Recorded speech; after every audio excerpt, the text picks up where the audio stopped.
Hello, in front of me I've got Jedi Survivor. In this video I'll show you how to perform bar swings. As you can see right here, in front of us we've got these two bars,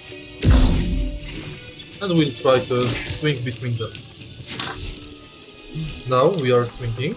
Simply press space button, but firstly swing a little bit more. Let's try again, but from different side.